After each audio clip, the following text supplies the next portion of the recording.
Assalamualaikum warahmatullahi wabarakatuh. Perkenalkan, nama saya Eriska Rahma Aprilia dengan NIM akhir 173, dan di sini saya akan menjawab soal-soal dari soal ujian tengah semester mata kuliah metodologi studi Islam. Nah, untuk yang soal yang pertama ada statement bahwa Islam itu adalah agama yang dibuat oleh Nabi Muhammad dan itu merupakan hasil jiplakan dari Yahudi, dan menurut saya itu adalah statement yang tidak benar dan tidak memiliki dasar yang kuat. Seperti itu karena yang pertama, untuk penciptaan langit dan bumi dalam 6 hari itu kan bukan hanya terdapat dalam Islam dan Yahudi aja, tetapi juga ada dalam agama Kristen dan beberapa tradisi kepercayaan lain seperti itu. Nah, untuk bukti konkretnya, yang pertama ada di dalam Al-Quran, yaitu Allah itu menciptakan langit dan bumi dalam 6 masa. Nah, yang berarti 6 masa itu bisa diartikan dengan periode, bukan hari dalam 24 jam. Seperti di Quran Surat Al-A'raf ayat 54, sungguh Tuhanmu adalah Allah yang menciptakan langit dan bumi dalam 6 masa, lalu dia bersemayam di atasnya. Seperti itu. Lalu untuk bukti konkret yang kedua, dalam Islam Allah itu tidak mengalami kelelahan setelah penciptaan tersebut. Jadi berbeda dengan konsep Yahudi di dalam kitab Taurat. Dan setelah itu dalam kitab mereka itu disebutkan bahwa Tuhan beristirahat pada hari ke-7 setelah penciptaan. Nah, itu kan sangat berbeda dengan agama Islam, karena kan agama Islam tidak ada hari istirahat. Lalu untuk yang kedua itu ada hari suci dalam Islam dan Yahudi. Nah, jadi Islam itu tidak menjadikan hari Jumat sebagai hari suci dalam arti tidak boleh bekerja seperti hari Sabtu di dalam agama Yahudi. Jadi dalam Islam itu Jumat adalah hari yang dimuliakan dan dianjurkan untuk sholat berjamaah, tetapi masih tetap bisa beraktivitas setelah sholat Jumat. Tetapi kan kalau di Yahudi mereka itu menetapkan hari Sabtu sebagai hari istirahat dan hari libur lah istilahnya, seperti itu. Jadinya kan sangat bertentangan ya. Jadi nggak mungkin kalau misalkan Islam itu menjiplak dari Yahudi seperti itu. Lalu untuk yang ketiga itu ada kosakata dalam Al-Quran yang mirip dengan bahasa Yahudi. Nah, untuk kesamaan kosakata itu kan bukan berarti Islam menjiplak Yahudi, karena bahasa Arab dan bahasa Ibrani itu berasal dari rumpun bahasa yang sama. Jadi wajar jika ada kesamaan dalam beberapa kata seperti itu. Karena dalam Al-Quran itu juga banyak kata yang juga berasal dari bahasa selain Ibrani seperti bahasa Persia dan Yunani seperti itu. Jadi kalau misalkan Islam itu hanya meniru Yahudi, harusnya semua istilahnya itu berasal dari bahasa Ibrani, tetapi kan nyatanya tidak. Untuk soal yang kedua yaitu implementasi metode dan metodologi di dalam permasalahan suami istri dan kelapa muda. Jadi di dalam kasus ini ada dua metode yang bisa dipilih. Yang pertama ada metode legal, yang kedua ada metode ilegal. Untuk metode legalnya, si suami itu bisa juga beli kelapa muda itu dari pasar. Terus si suami juga bisa minta izin sama pemilik pohon kelapa mudanya. Terus juga bisa menawarkan imbalan atau tukar barang. Nah, terus juga si suami bisa menunggu musim kelapa itu berbuah seperti itu. Nah, untuk metode ilegalnya dan itu kan juga tidak dibenarkan dalam Islam seperti itu. Yang pertama ada mencuri kelapa dari pohon tetangga. Terus yang kedua ada menggunakan kekerasan atau ancaman dalam mengambil kelapa muda. Nah, untuk metodologinya dalam kasus suami istri dan kelapa muda ini, jadi di sini akan kita bahas mengapa dan bagaimana metode tertentu itu dipilih, tetapi dengan catatan bahwa si suami ini mempertimbangkan aspek etika, agama, dan efektivitasnya. Nah, karena kan prinsip utama dalam metodologi adalah memilih metode yang sesuai dengan nilai moral dan hukum yang berlaku, seperti itu. Nah, untuk metode yang bisa dipilih, yang pertama ada pendekatan etis dan religius. Jadi Islam itu mengajarkan bahwa mencari sesuatu atau rezeki itu dilakukan dengan cara yang halal. Jadi mengutamakan metode yang sah dan tidak merugikan orang lain. Seperti juga tadi bisa beli di pasar, terus bisa juga di minta izin atau tukar barang. Nah, terus yang kedua ada pendekatan pragmatis atau efisiensi dan kemudahan. Jadi si suami ini harus memilih metode yang paling efisien digunakan pada saat itu. Jadi misalkan kalau si istrinya itu lagi pengen banget, jadi bisa aja dibelikan di pasar aja, karena itu kan akan mempercepat dan memudahkan pendapatan si kelapa mudanya itu.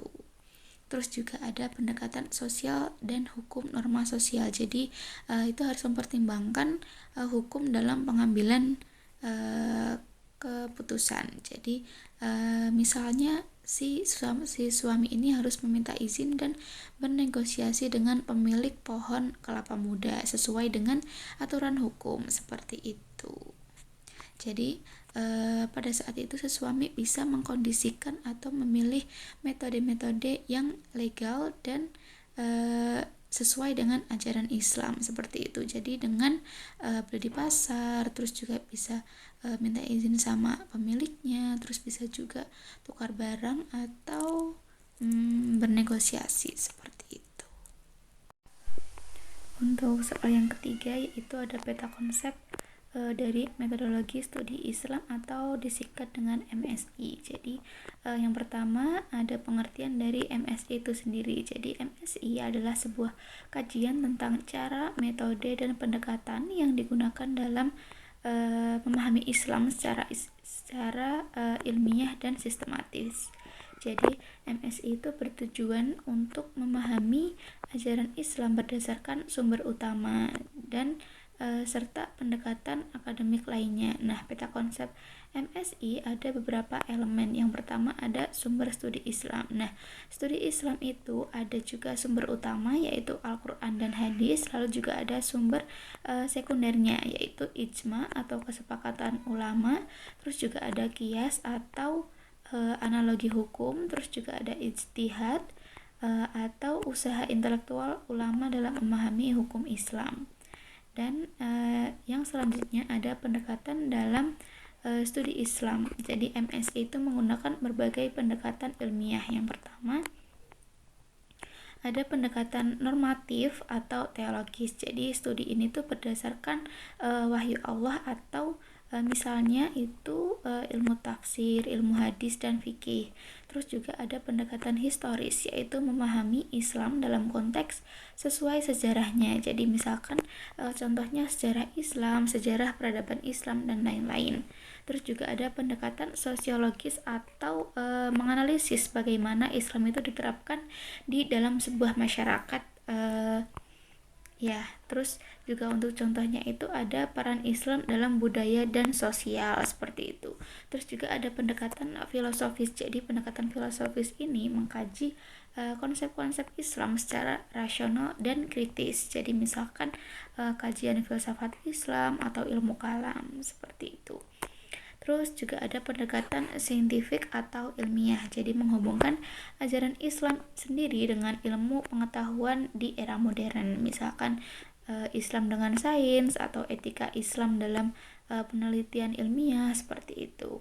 Terus selanjutnya juga ada metodologi dalam studi Islam. Jadi ada beberapa metode. Yang pertama ada metode kualitatif yang itu isinya tuh deskripsi, analisis teks, dan interpretasi makna. Contohnya adalah kita menganalisis tafsir Al-Quran seperti itu. Terus juga ada metode kuantitatif atau studi berbasis data numerik seperti itu. Misalkan survei keagamaan tentang praktik ibadah di sebuah masyarakat di daerah ini seperti itu.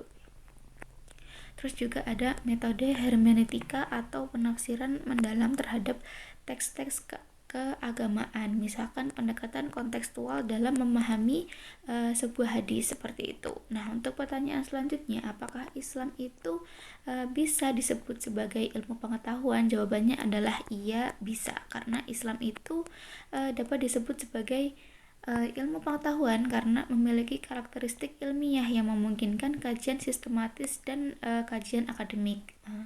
Terus juga aspek-aspek yang mendukung Islam sebagai ilmu pengetahuan itu mendorong pencarian sebuah ilmu. Jadi Islam itu mengajarkan pentingnya mencari ilmu sebagai sebuah kewajiban bagi setiap muslim. Contohnya ada di hadis riwayat Muslim yang artinya tuntutlah ilmu dari buayan hingga yang lahat. Terus juga ada dari Quran surat Al-Mujadalah ayat 11 yang artinya adalah Allah akan meninggikan derajat orang-orang yang beriman di antara kamu dan orang-orang yang diberi ilmu beberapa derajat seperti itu. Jadi Islam itu memiliki sumber ilmu yang jelas, yaitu Al-Quran dan hadis, yang mana dua sumber itu dapat dikaji menggunakan berbagai pendekatan ilmiah dan mempunyai metodologi yang kuat seperti itu.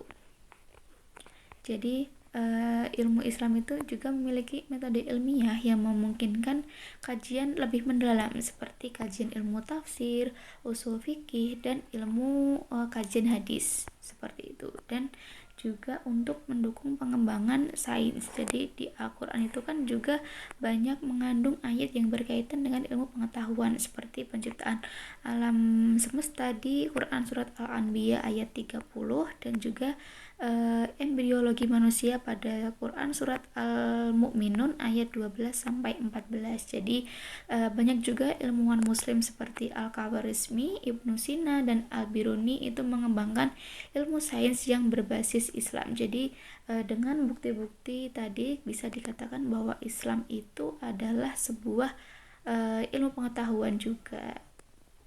Seperti itu. Cukup penjelasan dari saya. Wassalamualaikum warahmatullahi wabarakatuh.